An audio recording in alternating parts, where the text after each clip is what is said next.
বন্ধুরা তোমরা সবাই কেমন আছো? তো বন্ধুরা আশা করি তোমরা সবাই ভালো আছো। শুক্লাস বেঙ্গলি গণতে সবাইকে স্বাগত। তো বন্ধুরা আজকে আমি সয়াবিন দিয়ে আলু দিয়ে রান্না করব। তো বন্ধুরা তোমরা দেখতে থাকো। এখানে আলু কেটে নিয়েছি, এখানে সয়াবিনগুলোকে একটু নুন দিয়ে সিদ্ধ করে নিয়েছি। চলো রান্না করি। তো বন্ধুরা কড়াই বসিয়ে দিয়েছি, এখানে গরম হয়ে গেছে। এখন আমি সর্ষের তেল দিয়ে দিলাম।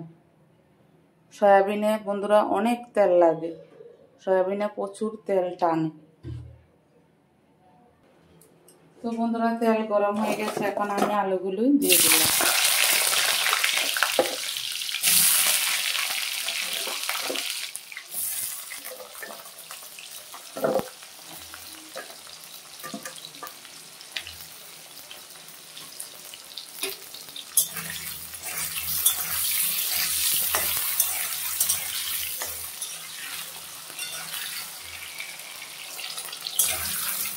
তো বন্ধুরা সয়াবিনগুলো দিয়ে দেব, একসঙ্গে ভাজা হবে।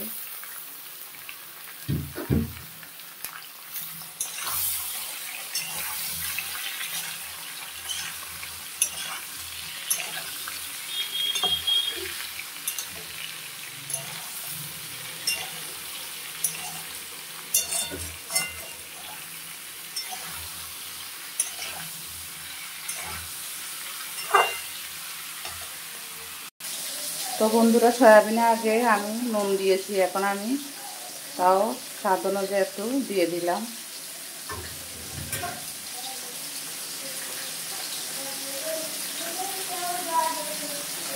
আর 1 চামচ হলুদের গুঁড়ো দিয়ে দিলাম। এখন ভালো করে নেড়ে দেব।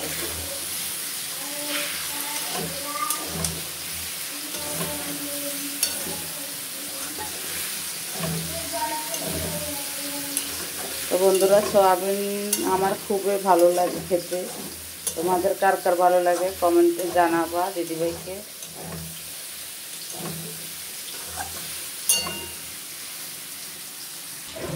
তো বন্ধুরা আমি 1 চামচ বাড়িতে তৈরি করা জিরের গুঁড়ো দিয়ে দিলাম। এখন নেড়ে দেব। তো বন্ধুরা আমি একদম গুঁড়া লঙ্কা দিইনি, কাঁচা লঙ্কার রান্না। আমি 2টো কাঁচা লঙ্কাও দিয়ে দিলাম, আর একটু বাটা দিয়ে দিচ্ছি। এখন জল দিয়ে দেব।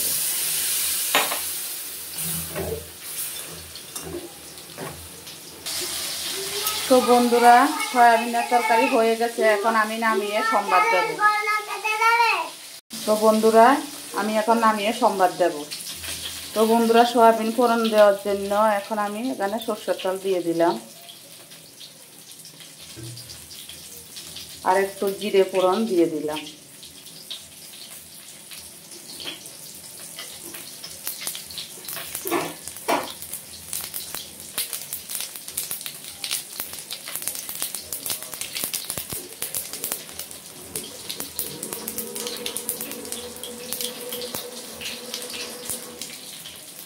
একটা তেজপাতা ছিঁড়ে দিয়ে দিলাম।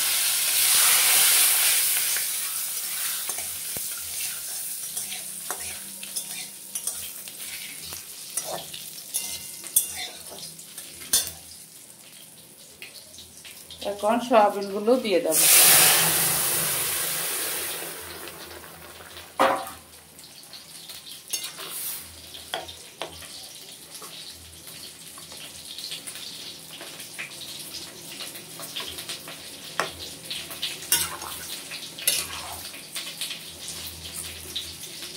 তো বন্ধুরা আমি কাঁচা লঙ্কা রান্না যেহেতু কালার দিইনি, দেখো কাশ্মীরি লঙ্কার গুঁড়ো দিলে কালার হতো, কিন্তু বন্ধুরা আমি দেব না।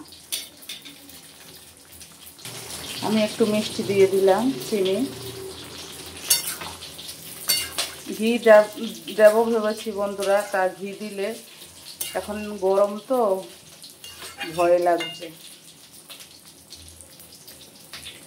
তো বন্ধুরা সয়াবিনের তরকারি হয়ে গেছে, এখন আমি নামিয়ে নেব। নামিয়ে একটা পাত্রে ঢেলে নেব।